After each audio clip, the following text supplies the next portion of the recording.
Hello all, and welcome to an episode of In-Car Series, Season 3, Episode 2. I think I've got that right.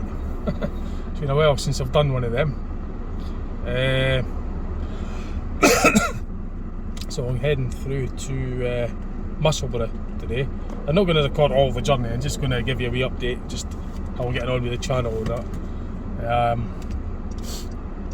So I just stopped here for a second to switch on the camera. I didn't want to make the video too long. In fact, before I go, I think it's starting to block the view of... it's just going to get in the way, is it? I never used to do that too. I never used to be like that. I like the air fresheners, but it's blocking a wee bit of the view.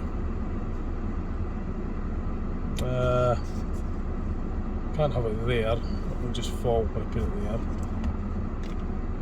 there. Sorry, I've got to go, I've not got time to mess around, I've got to be somewhere. So,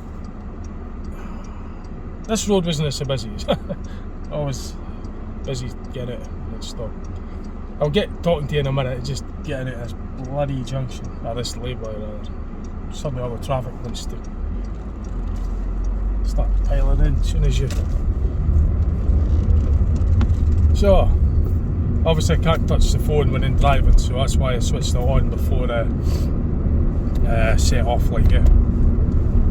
Because it's still classed as, even though it's not a phone call, it's still a phone device. So I'm driving, so that's it. I can't touch it though.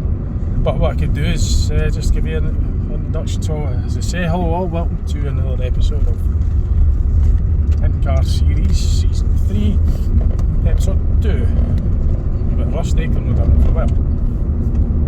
So I've been busy lately. Yeah, been busy. A lot going on. Just had to catch up with that, get on with it. And like I say, I'm going through to a garage in Musselburgh today to consult with them regarding this car's engine. What I'm thinking of doing is getting a reconditioned engine for this, because the car itself is good, the engine's good, it runs good, it's a great car to drive, I love it. Everything else, I know the car very well, and the engine, as you maybe know from before, I've mentioned it burns a lot of oil. It's a design flaw, a design problem. It's well known with this design of engine. It's not just my car, it's like the engine. It's a popular engine, it's in a lot of the Volkswagen Audi groups. Now, I'm not claiming, I'm making a claim statement that that's what it is. I'm only just going by the research that I've done online regarding what's causing it. But what I do know is it burns a lot of oil, too much oil. I know that because it's my car and I know how much oil it uses, and it uses too much.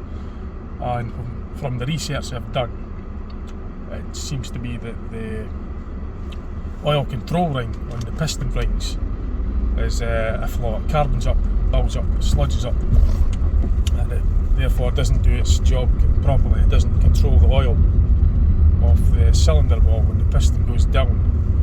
You know, it's meant to scrape the oil off the cylinder wall, and then it's meant to run through the piston rings and then back into the sump. Well, because they're clogged up and it's not working the way it should, it's a design fault. From what I've understood, I can just say this is only going by I haven't took the engine apart, so I don't know, but just going on the research that I've done online, that seems to suggest that it's a design fault. So it's been known that the earlier engines have been recalled and upgraded. This isn't, obviously, because it burns too much oil. So obviously that's an issue. The car's running brilliant. It's a good engine, you know. It's 1.8 turbo and it's got 160 brake horse, and it really does. It's a nippy car, and it's a smooth, comfortable car to drive. And it's a very complicated engine because it's got balancer shafts and everything in it, and there's a whole multitude of timing change for the oil pump, change for the balancer shaft, change for the camshafts, variable valve timing on the inlet. And then you've got a belt-driven water pump. It's plastic, which is a failure point, a weakness, because plastic does, it's known to leak for the water pumps from the and it does leak very little coolant, very little, but it does leak, but not very much. It's certainly livable. So it's quite a complex engine. And by the way, the Tay road bridge is a bloody mess, because we've got roadworks on here for about 6 months, right up to November, I think. So 6 months after that. So it's sort of July now, so it was a couple of months ago they started this. It's just an absolute shambles. We're doing roadworks, it's just chaotic, yeah. It's going to be like this for right up to November, but we do Nat's carriageway first, then we'll work on this one, so you've got traffic. Just forgot to, in case you're wondering what's going on, because it's, I tell you, going back that way, it feels really bizarre, you know, on the wrong side of the opposite side of the road on the bridge. It feels really odd. But yeah, this is going to be like this on the Tay road bridge up until November apparently, and it's just a chaos. But the tour bus that you would have saw there earlier on its journeys, it usually comes across the bridge, weather dependent of course, goes across the Tay road bridge and back again. You might have saw that on my other videos, but no, it won't be because of this. But also you can't do the turn up at the bridge, you've got to go right up across to the next circle to do the turn, which is at the other end of the dual carriageway. So you get the exit 2 mile, so it's a mile and a half up. So when you come off the roundabout, when you come off this bridge, you've got the roundabout, and to get turned you've got to go up to the other roundabout, which is a mile and a half away on the dual carriageway. So the tour bus won't have time to do that, so it doesn't do anything. But yeah, the design of the engine, it's a brilliant car. The car itself's getting on, like, yeah, it's 12-year-old, it's over 12-year-old, but the rest of the car, I know the car, I know all the things that's been done to it, I like it, and I think it's worth getting a reconditioned engine for it, which will address the oil consumption problem. The other design problem that I understand from the research that I've done on it anyway, at least that's what I could say, from what I've made from the research that I've researched into it, the design problem with the timing chain tensioner. It's a hydraulic timing chain tensioner, and if that fails, which is known to have done on other models of this design, the whole engine's fucked basically, because pistons will then go and hit valves, you know, because the timing's out on an engine, and pistons, because it's an interference fit, means that pistons and valves overlap, so it's got to be timed perfectly so that they don't smash into each other, because it's an interference fit engine. But if the timing goes, like the timing chain tensioner, if that fails, the timing chain will then throw the engine out of time. It means the camshaft and crankshaft will be out of sync, causing the valves and pistons to smash into each other, and that'll wreck the whole engine. So that can happen just like that. If that timing chain tensioner fails, the engine's gone. So it's a massive job to repair that, like, you know, bent valves and everything. So that's an issue. It's been like that. So every time I've had the car for over 4 years now, I've just, every time I switch this engine on, I just pray that it doesn't fail, because it's you know, that's how it is. So there's that issue. The very nature of the design of the engine being a direct injection, that seems to promote carbon build-up in the inlet tracks, because if it was a port injected multi-injection engine, the pressure of the injection, the petrol being squirted in, would clean the carbon off the inlet ports. But because this is direct injection, it's squirting the fuel right into the cylinder. It's not cleaning the inlet ports, which means it's, you know, you get a lot of carbon build-up. But that will not change, because that's the design, that's a major design of the engine, that won't change. But when I get a recondition, the modifications that I'm hoping to get will be the oil control ring for the piston rings, and the timing chain tensioner, the hydraulic timing chain tensioner. Because, as I say, these two things are serious things that need to be, and have been modified on this design of engine through other models. So it's well known. I've researched into it online, it's a well-known problem. So for that reason, I think, because the rest of the car's good, and I like the rest of the car, and because this Hewley's carry-on that I don't like at all, in fact I'll just be blatantly honest, it's a fucking load of shite, I hate the idea of it. I mean, any diesel car before 2015's banned for the city centre has got this Hewley's, this ultra-low emission zone shit. So that's my view. I just say my view on it. I've made entitled to their view. I don't like it because it's just, anyway, it's just pushing the problem elsewhere. What good's that going to do? All it does is put the emissions out of the town centre into elsewhere. But I'm not getting into that. But I was just letting you know, I don't like Yuli's idea. I think it's already I've made my point clear on that, so I don't like it. So I don't have a lot of money, and people with cars that are before 2015 are basically screwed. They can't take their car in, and they get banned. Not banned, sorry. Their cars are banned, and they'll get fined, or they pay the charge. And all they're doing is making this Yuli's things more and more promoted. I haven't kept up with it, but it's just... Anyway, it gets me a bang, but I can't change the laws, so... but yeah, diesel cars, in a nutshell, from my understanding, is that all ones before 2015 that are in the Euro, what is it, 4 I think it is, basically is not getting... Don't quote me on this, by the way, don't quote me. But the petrol cars, so far, at this point, obviously it will change. But at this stage, the 2006, most petrol cars over 2006 are exempt from this Yuli's carry-on, this Yuli's thing. So, Yuli's is ULEZ, ultimate low emission zone. London's hot on that, Glasgow's introduced it, and all other cities will follow suit. And it will just expand out further. It's just basically to get people, to get them, to take away freedom, basically. Push for this electric gen. Don't think for 1 minute to get an electric car is all going to be great. As soon as more electric cars hit the road, the taxes will go on them, and all the prices will go up on that as well. You mark my words, that will happen. That's just to get people sucked into getting electric cars. And then once they're there, then, you know, the prices will go right up. All the benefits you get now will just dissolve. You know, they'll just invent another problem that, this now is going to be a... Alright, forget it, I won't say invent, I'm not going to suggest it, I'll steer all of that, but anyway, I can't change the laws, I've just got to get shafted like any other, most of the motorists that are just getting, you know, working class, you work hard, you're just pumping money into crazy prices on fuel. Well, okay, fuel's come down at the moment, but that doesn't mean shit, because they'll just bang it up again anyway. When they feel like they want to make some money, they'll just jack the prices up right through the roof again. So, you know, as they do, just shaft the motorists, you know, for every way, left, right, centre.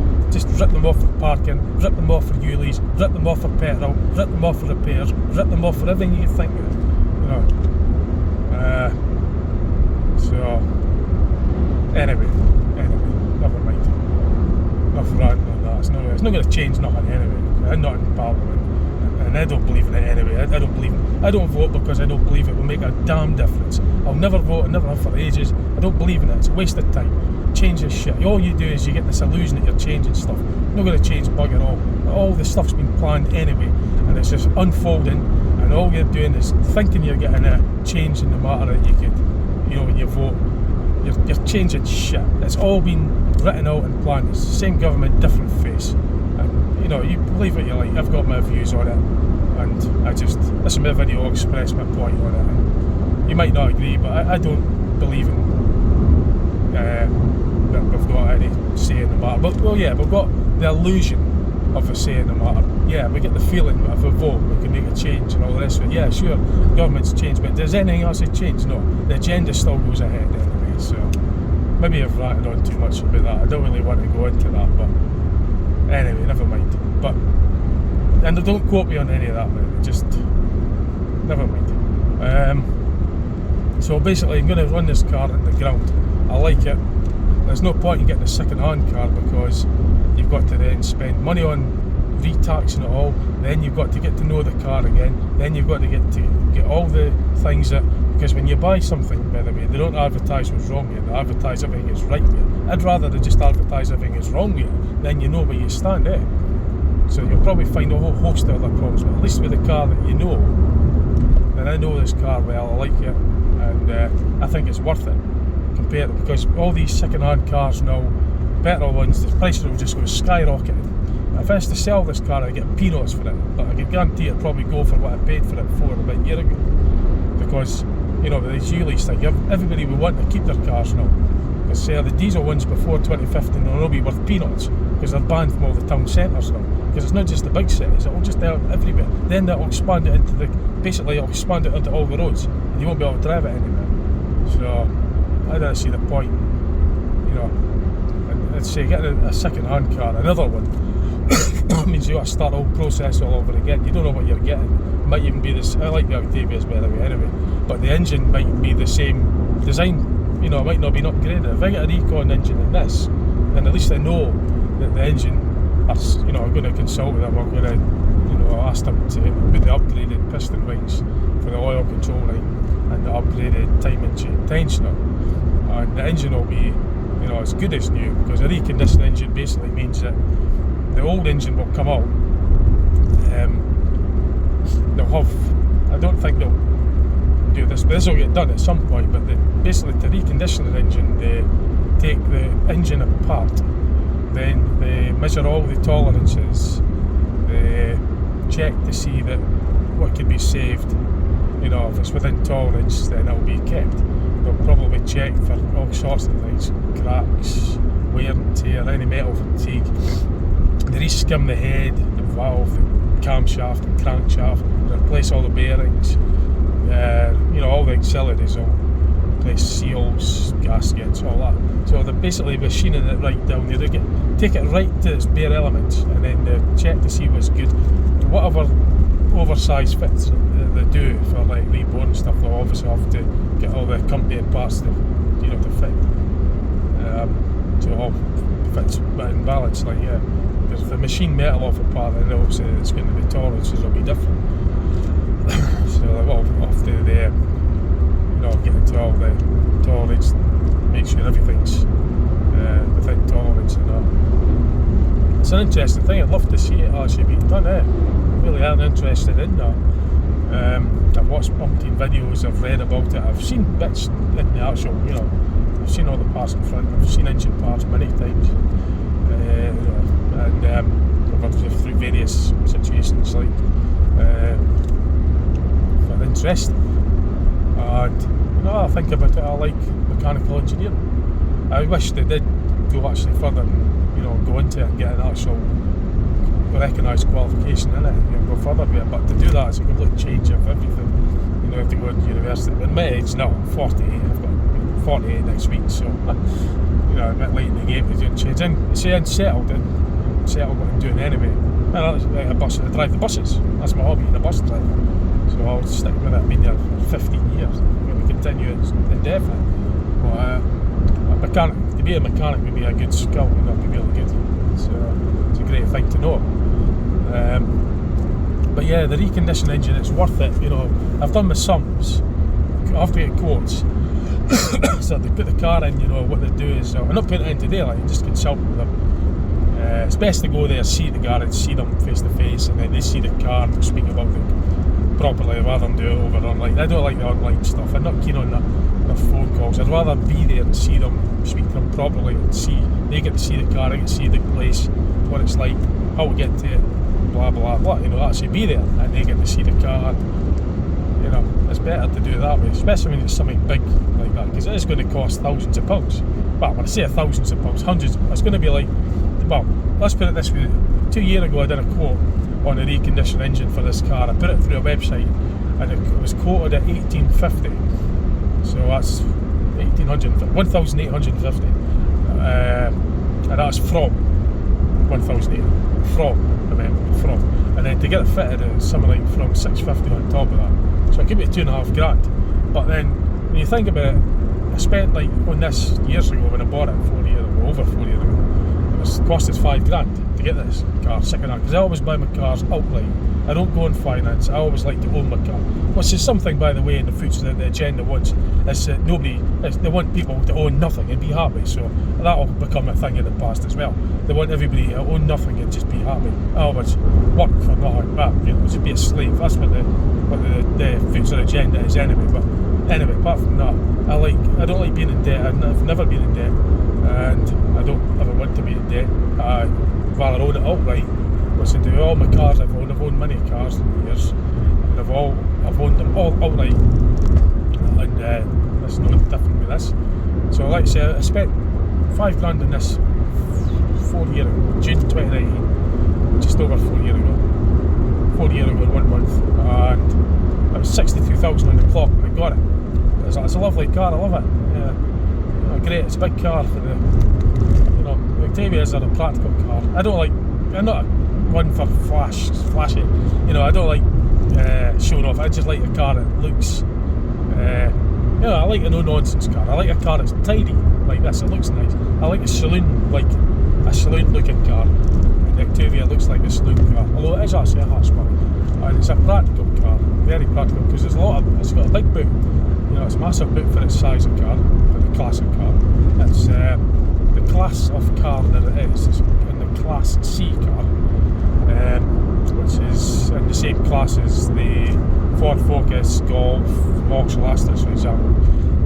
But it's actually big enough to fit in probably the class up from it, which is a Class D. Your Vauxhall Insignia, Ford Mondials and that. So Skoda have actually got a car called the Skoda Rapid, which is the size down from Octavia, and that too is in Class C. That's actually about the same size as your Focuses and Astras. But I like the Octavia because it's a big car, but in the same class, and it's got a massive weight, and it's practical, and it looks tidy, and it's a comfortable car. I've done many miles in it, long distances, and I really like it. As I say, it runs good, but when it burns too much oil, the problems happen is that it starts to foul up the plugs, the spark plugs too much, and it then sometimes misfires, and that isn't good, and it just goes through too much. So I can't really keep doing this, running it like that. It costs too much in oil. It's you know, it hesitates because it's burnt. When you go down a bray and it's overrunning it, like if you're going down a bray and it's in gear and it's doing engine braking, it creates a vacuum. And that sucks the oil, it creates a vacuum in the cylinder, and it's sucking oil up into the cylinder. So when you press the accelerator, once you've been going down a bray in gear and you've got to the bottom, it's time to start accelerating again. You get loads of smoke coming in the back, you get plumes of smoke until it clears, and then it clears itself. That's because it's sucking in oil, burning it. And it doesn't do the engine or the catalytic converters any good. So it's not got any better. You know, I get sick and tired of it. Now and again it'll misfire. Someone just throws up a light on the dash. You know, it clears itself. But it's just, I've thought about it, and then when this Yuli's carry on has started, which means all the second-hand cars, petrol ones, will just, you know, the value will be going up. But if I sell this, which I won't, but if I were to sell this, I'd get nothing for it. You know, I get the usual, it's old car, high mileage, get peanuts for it. But they would sell it for probably the same price. They would sell it for what I'd paid for it 4 years ago. They'd sell it for £5, but I'd get bugger all for it. So I'm keeping it, and I get the same amount of worse cars anyway. I had a car in Vauxhall Astra Mark 3, I had that for years, and I had it everywhere. You know, I get attached to them, I like the car, and I know this car very well. I know all what's been done, I know all the bits. So I'm going through there today just to consult with the garage, you know, just speak to them about what the options, the best options are, what they can do. The reconditioned engine is certainly going to be the you know, the main sort of idea. Like, I mean, I don't think they could. I don't see how else they could get around that problem. You know, because to take the engine apart to get the oil control rings off the pistons, you've got to strip the whole engine out. So that's going to take a lot of time, and then parts there and other bits that are obviously got miles on them are still going to have wear and tear on it. You know, there is a very slight water leak from the plastic plastic water pump on the front of the engine. But it's not a major leak, yeah, but it is leaking very little. It's just a very small leak, like, but there is a leak. It does leak cooling. It does actually leak oil as well, which will account for some of the oil consumption, or the oil usage rather, because it's not consuming it, it's losing it. So the oil in it they put in, to pour into the engine to top it up, some of that will be, the amount that I'm putting in will include the amount that's been leaked out the back of the engine, you know, through gaskets and stuff like that. But a lot of it, the majority of it is through burning oil. You know, all engines burn oil, by the way, because of the very nature of it. There's always going to be oil seepage through the, you know, there's always oil will get everywhere. But the piston control range, with piston, there's always going to be a coat of oil in the cylinder wall. So when it comes for the compression and the combustion cycle, it's going to be oil there. Very small amounts, but they do allow for all petrol or combustion engines will to a degree burn a small amount of lubricant oil. just in its brand new cars, okay, it'll be very little, but they will burn a very small percentage. But there is a tolerance for it. But this engine is way in excess. It's excessive. It's way over the tolerance. In fact, even the original handbook from Skoda said that having an allowance of something like, I think it was half a litre for every 1,000 kilometres, so that works in about 1,000 kilometres is about 600 miles, so that's about half a litre for 600 miles. I think it was something like that, but they did have a tolerance for it, so they obviously knew that it was an engine, it was an oil burner, that design. So, but they addressed it. If they said on the warranty, if it exceeded that, you can take the car back to Skoda, within the warranty when it was new, and then they would upgrade it. But there's only been one previous owner with this car, and presumably then the owner who owned it before me would have had the engine consumption problem, oil consumption problem at that point. Otherwise, it would have had a revised engine, engine with the. It would have had another engine with the revised oil control rings, and they probably would have done the time and chain tensioner as well, because of the failure. If that fails, the whole engine's knackered basically. Because it's an interference fit, which means if the time and chain snap, not snap, if you've got a timing belt and it snaps the engine, it'll be the same thing. It's basically the same principle. It's the same sort of thing that will happen if you have a timing belt and it snaps. It's going to wreck the engine if it's an interference fit. Pistons will hit valves, and then it'll just bugger it all up.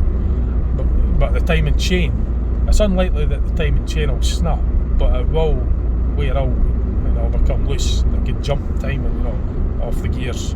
But if the chain tensioner fails, the hydraulic tensioner fails to keep tension on the chain guide to keep the chain tight, then the engine will just go right out of timing. The cogs, the actual chain will jump cogs on the camshafts and crankshaft sprocket, and then the crankshaft and camshaft will be able to sync, which means valves will be open. It could be open when the pistons are going up for because the pistons will go up with the movement of the car because it's connected in gear. So all the kinetic energy of the car, the pistons will be moving up with the momentum of the car.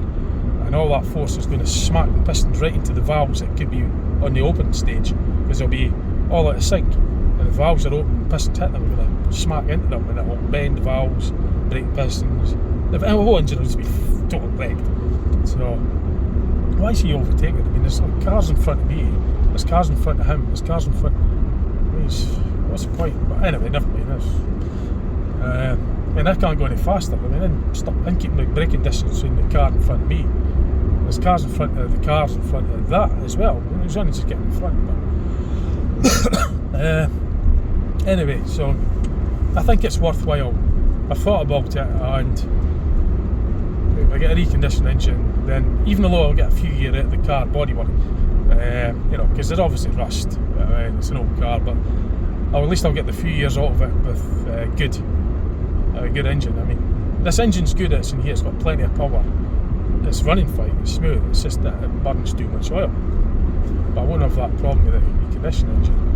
And if I address the rust, but there's not much rust. It's not had any welding done on it yet. But there's a little bit of superficial rust at the wheel arches. That always happens, the winters and that. Which is, by the way, I think the winters, the amount of salt they put on the roads, there's something different about it. I think that it seems to be more corrosive. I've driven in winters for years, decades, and I know what the roads were like.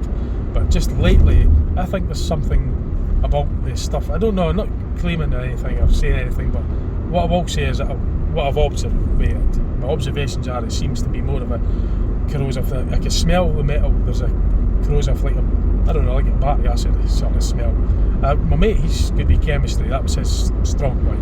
And this says, smell that. Touch the metal. That was in the winter when it was all the roads were covered in all the salt and everything. And he reckoned that when he touched the metal on the car and smelled it, it was a tangy smell. Now, I was never like that before because I'm sensitive to smells, and I noticed things like that. And the winters before, lately, within the last, probably since I've had this car. My previous car I never noticed that one, actually. That was 2019, so the winter will be 2018, because we got it summer. We got this one summer 2019. So the previous car had never noticed it before, so it would have been from 2019 winter onwards when stuff spread on the roads like salt from the saltwater. I'm not saying it's them or doing it, I don't know what's going on, but there is some sort of chemical smell reaction. It's like a tangy smell, and it's quite sensitive to smells. So why are they shooting at each other? I mean, this is not my business anyway. Why am I bothering something they could took me the light? Not doing me. But it's just that some people see it, it's like it's impatience, I don't know, but anyway, never mind. Yeah, it's like a tiny smell. I've never noticed it before until lately. So, and if there is something more acidic, like acid, you get the pH levels, you get alkaline and acid. So if there's more acidic level going up, that might cause more or accelerate corrosion, because salt water and steel don't mix. Salt water and steel, it's very corrosive, and it's not good for car bodyworks. But it keeps you on the road. But I mean, it needs to melt the ice. So we've just went through Freaky, by the way. We're in Fife, in case you don't know, because this video can be watched anywhere in the world, because it's online and it's on the World Wide Web. And for those that don't know, this is Fife, Scotland, and then on the A92, just past Freaky, the small village of Freaky back there, and then heading towards the Scottish capital city of Edinburgh. But I'm not going to film all. Saying that, I'll probably end up filming it all. I'm not going to though, because the video will be too long. I'm just rattling out some of the stuff I want to tell my viewers, so I kind of like got to say what I want to get off my chest. So regarding the channel, I've been busy doing other things. You might have noticed I've got a Lego project series. I just completed that. I've done a point to point. A lot of my viewers were asking about there's a couple, at least 2, 3 comments asking about the point to point series that I do with Struan Jennings. We've done one, I put one up, it's on my channel. My mate, Cian, he's got his new car, so that's back to 3 cars again, because for a while he was awaiting another one, so it was only 2 cars, it was only this one and Struan's. And the previous episode where Cian went on the coach, and it was a race to see you go from Perth to Dundee. I drove from the centre of Perth. Struan drove from Broxton, where Cian got on the coach. And as soon as that coach left, it was a race. So I had to stay in the centre of Perth. The race was to get from Perth to McManus Gallery in Dundee. Cian takes the public transport. Me and Struan obviously drove. I won that one. I'll tell you what, I won't spoil it. Look back the episode. It's called Point to Point Challenge, Perth to Dundee. It's probably several videos back, but it's on my channel. And Struan Jennings has got his version as well. Actually, on that particular episode, he didn't on that one because he had technical problems with his phone or something. But the last point to point we done, the one that I just put up, was Dundee to St Andrews, and Struan has got his version up on that, but Cian didn't have his car at that time, so it was Cian or Gregor's. You'll know what I mean when you see that. Gregor's was keeping Struan company. Gregor's stroke Cian. But he's got his car now, Cian's got, so we've got 3 cars, and we're planning on we're talking about getting walkie-talkies. Well, talking about getting walkie-talkies, that rhymes, doesn't it? Yeah, walkie-talkie radios. So I checked the legalities of it, and it seems that, well, it doesn't seem, I'm 100% certain from what I've done that it's okay, from the sources that I've checked, more than one, that it's okay to use walkie-talkie radios whilst driving, so long as it doesn't distract your driving.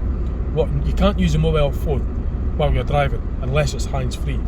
You can't hold that mobile phone to your ear and drive at the same time without breaking the law. But with walkie-talkie radios, from at 100%, I 100% understood from what the sources I checked in it said it's okay. So I fully understood 100% on the sources that I checked online, and more than one, regarding driving with walkie-talkie radios, and it's 100% certain that it's okay. But I can always triple check, quarter check. I haven't got them yet, but as long as it doesn't distract you, you're driving. So if in doubt, always check. So I could always check again. You know, I haven't done it yet, but there's one thing for sure. I'll be over 100% certain. Otherwise, I won't be doing it. You know, I can't afford to get in trouble with a license, because I drive buses, and if I get in trouble with a license, it affects the job as well. So I've got to be more than 100% certain. So I always say I've checked, but I could check again and again just to be. Otherwise, I won't be taking any risks, like, unless I'm more than 100% certain. But obviously, I check into that. You know, so far from what I've checked, I fully understood 100% what I've read. It says it's okay. I could do it again and again just to more than 100%. But it would be entertaining. It's like the Top Gear, a strange idea, Strange Jennings' idea, to get the walkie-talkies. It's sort of like based off the Top Gear, Gemini Clarkson, James May and Richard Hammond. Well, it's no Top Gear now, it's Grand Tour, is it? You know, it's Grand Tour. It's on Amazon Prime. Gemini Clarkson, James May and Richard Hammond. You know, they get the walkie-talkies. So Strange Jennings thought, you know, you should try something like that. So I'd be up for that, like, for a laugh again. The point-to-point challenge, I will be speaking on the walkie-talkies, you know, in my cars. Now that Keane's got his new car, we could do a 3-car challenge again. I think I've done about 4 of them. If you look back at my channel, I think there's 4 point-to-point challenges. I think one of them was called the 3-car challenge. They'll also be doing the geocaching as well. That's another one of Strange Jennings' ideas, is the geocaching for anyone. So I've got my version, Strange got his version on his channel, and we'll get along with doing that again. As I say, I've just been busy with other things. I mean, very busy, so I've got loads of other videos up. I've just not done a in-car series for a while. I've got a wee plan of the year and keep you up to date on what's going on with the channel.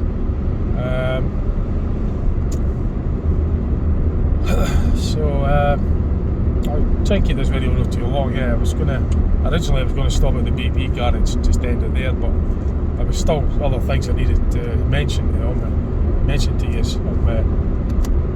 on this episode of season 3, episode 2 of In-Car series.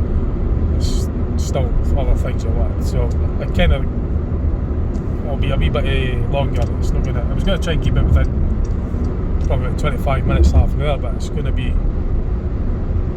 sort of 38 minutes, or probably 3/4 an hour or something.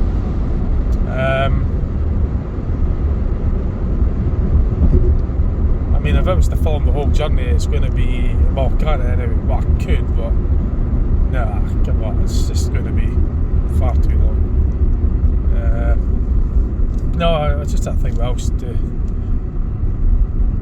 Actually, I've been putting up a few videos, banger race videos. I've got another banger race, stock car banger racing. Stock car banger racing meeting at Lochgelly coming up this Saturday. Van bangers, transit vans. So I'll be going to that meeting and off on the weekend. So I plan to get a video of that as well. What else? There's another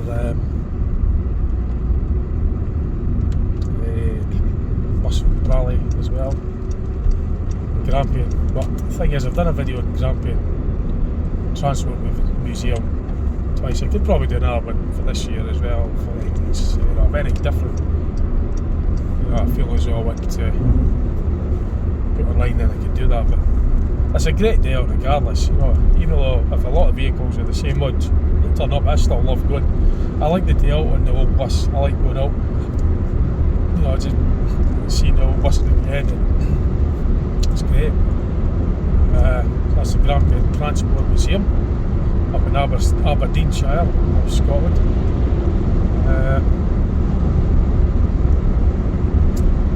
So yeah, so I've been busy like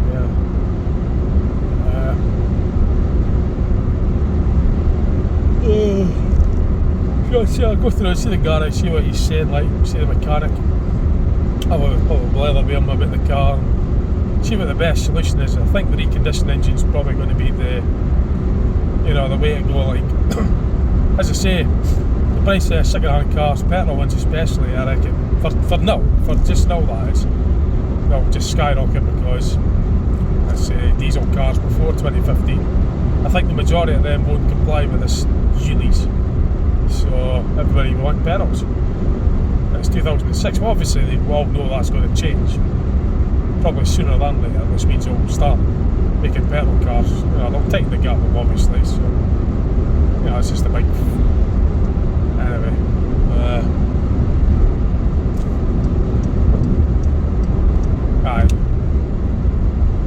as you can probably know, that I'm not a fan of the Ulis at all. I hate anything that takes away freedom. I work hard for my money. I work hard. I like going on holidays. I like going in places after I work hard. I like to go and relax on holidays. I like the freedom. I like getting in the car. I like driving. And it just seems that more and more pressure on taking away our freedoms. But the work gets harder, longer. Don't get as much. Price of everything going up. Just takes away our freedoms. It's just like the one to land of slaves, basically. It's always been that way anyway. Designed that way. The system's always been get the workers to work. Keep the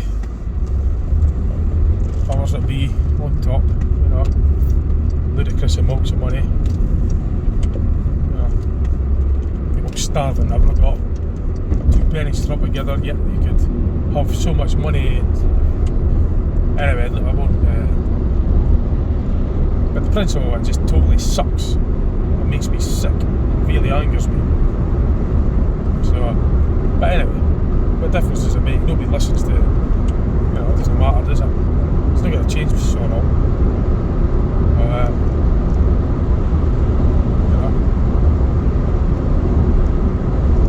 Just got to make the most of what you've got when you've got it,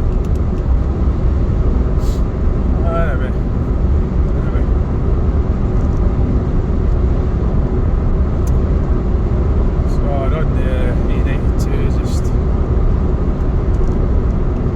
I want to get through there before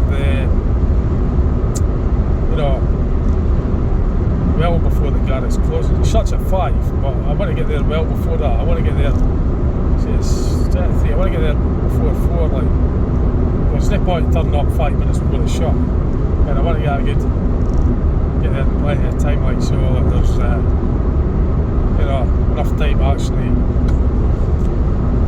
have a discussion about what the best move is regarding the car, Get a proper discussion, not just like 5 minutes.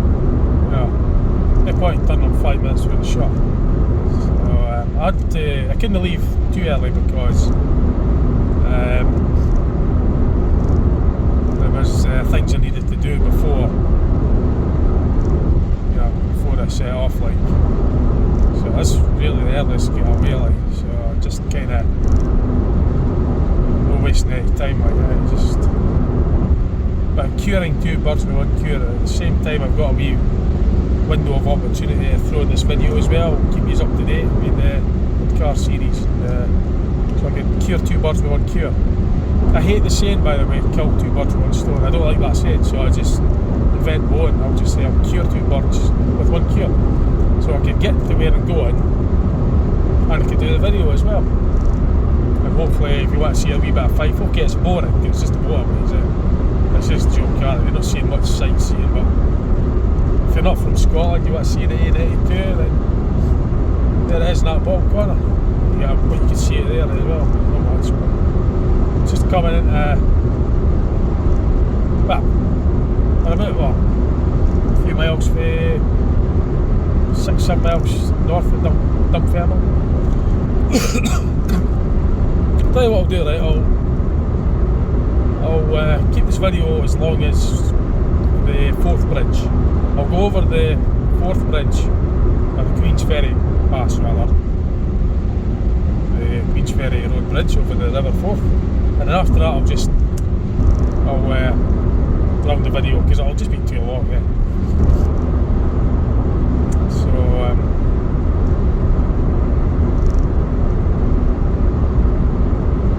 I'll probably be about an hour. But you'll always get on there.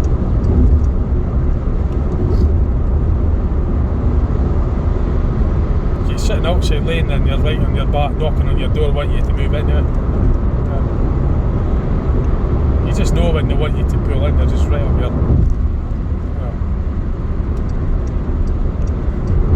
you didn't bomb along with 80 and yet they were still on my back. I was doing about 78 and they were still chapping on the door wanting me to move in, so you could bomb along probably about 100 or something, yeah. I don't know how fast they were doing, but I'll tell you, I was doing about 78, 79 mile an hour and they were chapping on the door wanting me to move in to the inside lane so they get so fast. Yeah. So, it amazes me, it happens a lot, eh? It's when I'm seeing the 3-lane motorways. See when you're in the outside lane, you get a lorry overtaking a lorry. They're going out the outside lane to pass them. Well, not so much this car, but this is a nippy car. This is fast. No, it's not, put it this way, it's not regarded as a fast car like a sports car. But it's not slow, put it that way. It's 1.8 and it's the 0 to 60. I'll just give you the facts, you make your own mind up if you think it's fast. If you're on a Porsche, it'll be slow. If you're on a Citroen 2CV, then you'll think it's fast perhaps. But I'll just give you the facts. I've done a 0 to 60 on it. The book says 7.9 seconds, 0 to 60. I got from my videos, which you can look back on by the way, it was on In-Car Series Season 2 episode 14 I think. It was in Season 2 anyway, just it was not the 60 test, the title there in brackets. I got 8.3 seconds. Because what I've done is I shouted, because I left the video on and it says go, and when I hit 60 I shouted 60, and then what you do is just look on the video, time from the moment I say be your stopwatch, from the moment I say go to the moment I say 60. And then it came out at something like 8.3. So as I say, but on the other car, I've been on the outside lane, and you get some of the cars right up your arse, and there's a lorry, somebody's passing a lorry or something, and then bomb along about 75, 80 mile an hour. You still get them on your arse wanting you to move in, and they're like probably then setting a turn, and it happens a lot, you know, and you know, it's like national speed limit 70. Like Christ, in speeding and they're still wanting to get, you know, still on the tail. Not at the moment, but it does happen. You get a lot of that, eh? You get a lot of them, you know, you're hitting along about 80 mile an hour and they're still wanting to get. The thing is, if you get caught doing 100 mile an hour, it's an instant ban. So is it worth it? If you want to do 100 mile an hour, go to the racetrack. That way you'll be alright. You get your car up to top speed. I was thinking of taking this to Knock Hill at some point to get, because the book says it's 139 mile an hour top speed. I wouldn't mind trying that on the racetrack properly, officially, but they're not going to get any trouble. Because if you'd never dream of doing that on the public road. If you get caught doing that, you get the jail. You get caught doing 139 on these, you get the jail. You throw the book at you, mate. You wouldn't even dream of doing that. You get caught doing 100, you lose your licence. So you do 139. Nah, doing that, you do that on the racetrack. I wouldn't mind doing it on the racetrack, but the thing is, if you're going to floor your car at top speed, you've got to make sure your tyres are all good, make sure your brakes are. They wouldn't let you go on anyway unless you were, they would check it for you, ensure. Make sure the car's all safe. Everything's got to be up to your tyres, your brakes. It's got to be up for it, because if you get a blow at that speed, it'll be scraping you up in black bags. You'll be nothing left of you, kind of that. The car will just flip. These sort of speeds. That's Formula, you see the crashes in the Formula 1s, they'll just explode. So I've seen lots of crashes first hand in the banger racing, but that's doing speeds of maybe 60, 70 mile an hour, maybe 50 mile an hour, 60 mile an hour. But I've never been to a Formula 1 race yet where I've not been to any yet, but I'd like to. I wouldn't want to see a crash of these sort of things. When I go to the banger racing, I want to see the crashes because it's about crashing, but at a Formula 1 race, you wouldn't want to see that because people will get killed. These sort of speeds, that's not what you want to see. The car is just disintegrating. They can be hitting 200 mile an hour plus in a way in Formula 1 racing, but even at 100, if you crash at 100, it's history, mate. You've nothing left of you. Even at 70, you crash at 70 mile an hour, your car will be, beyond recognition. But enough of that.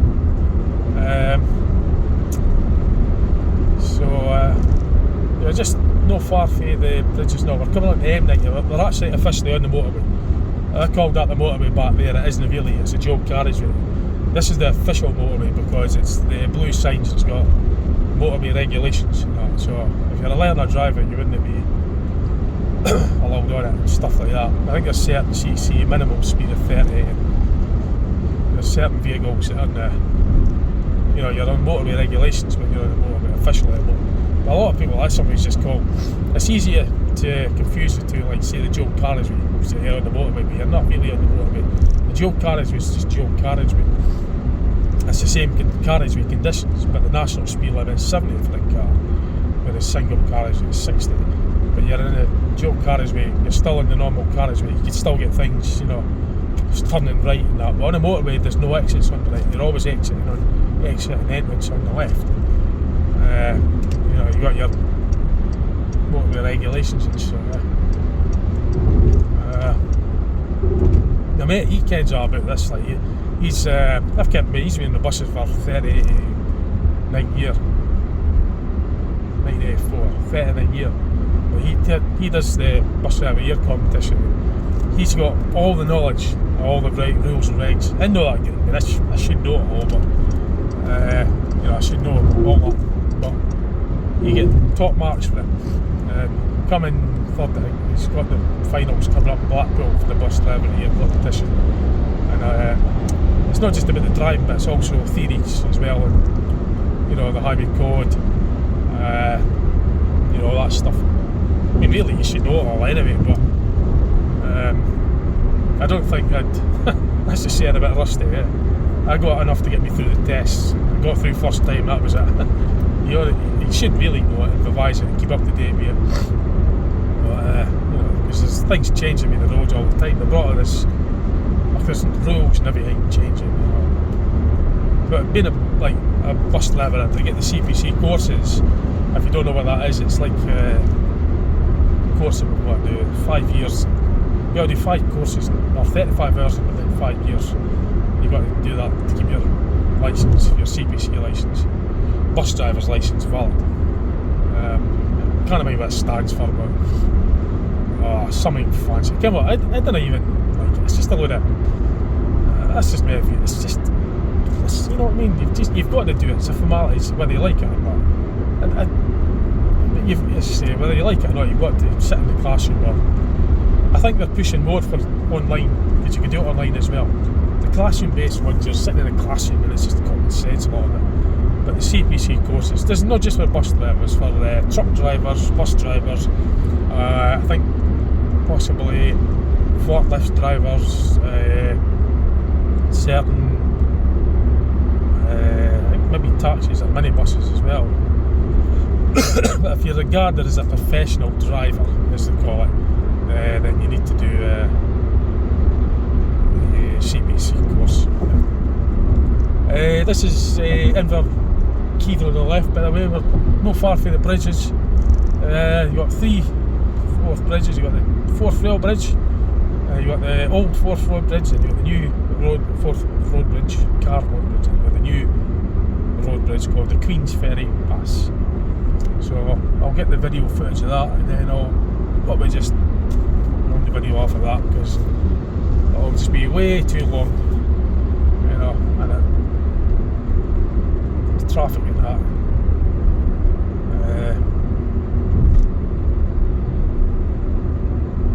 Probably going to have to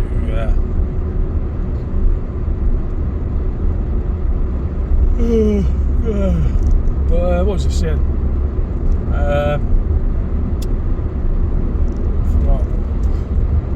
Some of there's a viewer that's wanting me to do more of these adventures inside derelict buildings. You'll know who you are if you're watching it. I'll try and get around to doing that. It's just that I've been doing so many other things at the moment, I've not forgotten.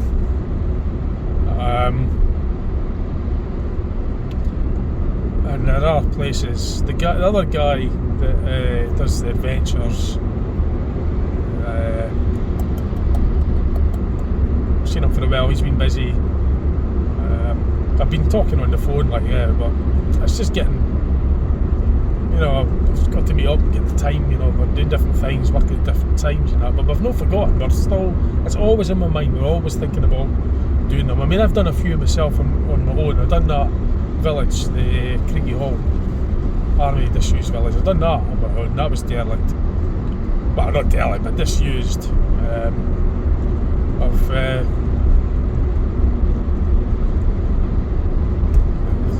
I was just saying, just getting the time.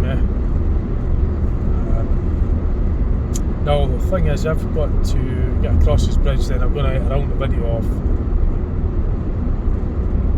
and I'm going to set the sat nav up, because I need to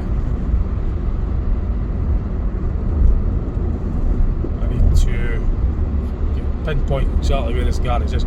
That's another reason why I'm going to the garage in person, so I know where it is, so I can actually see the garage, you know, get a feel for it, see what it's like, get to meet the staff, they get to see the car, get a proper discussion about what's best to get this, because there's a lot of money involved. It could be over, you know, I gave you quotes earlier from the quotes I got 2 years ago from a company that now I think is closed down, from what I've checked online, because I was going to obviously go back. That'd be the natural choice, wouldn't it?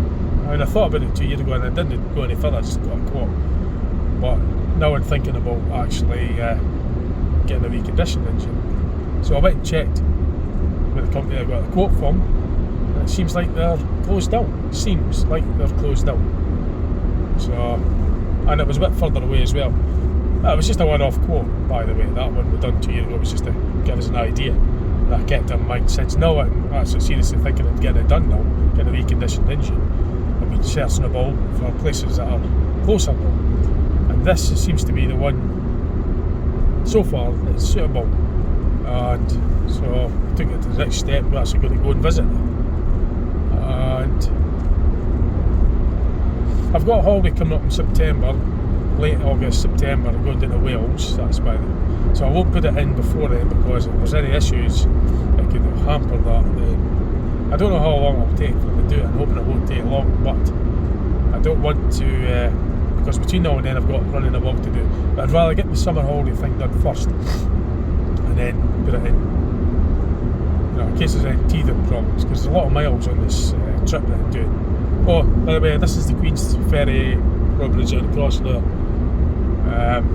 The old Forth Road Bridge is there. You know, but I'll see it because they made the camera's position, but this is the new bridge, the new Forth Road Bridge, Queen's Ferry Pass. The old Forth Road Bridge is there, and to the left of that you've got the Forth Rail Bridge, which is the iconic red structure of the diamond sort of shapes on it. So I think that's over an hour, isn't it? Just for an hour. What I'm going to do is I'm going to pull off here. I'm going to round the video off. Then I'm going to set up the sat nav Actually, I'll probably just nip to the garage. I think there's a BP garage just whether it's a Shell or something. There's a garage that way. I'm going to probably stop there actually and get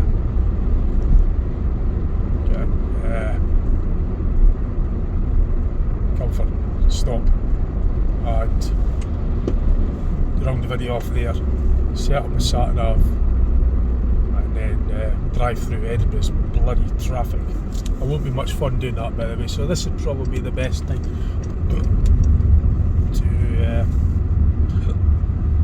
to round off the video, because driving through Edinburgh, I'm not sure what the best way is. In Musselburgh, so it might direct me through the bypass coming in from that way, or it might send me through Edinburgh. I'm not sure which.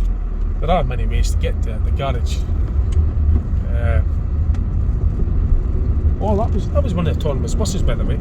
Sure it was. I've done a video on that, by the way. It's called Autonomous Buses from Ferryport to Edinburgh Park. That's on my channel. So yeah, I've got a summer holiday in late August, early September. That's when my 2 weeks is off. I'm off for 2 weeks on late August, September. So I've got a week all booked up for a trip down to Wales, and also I'm going to do a day trip to Alton Towers as well on one of the trips back. But spending 3 nights in Wales, I'm going to look at Swansea. I'll make a video of this as well. So like I said, I'd rather do all that then put the car in, because if I put the car in before that and there's any delays or teething problems, okay, it's weeks away, but I'd rather just wait.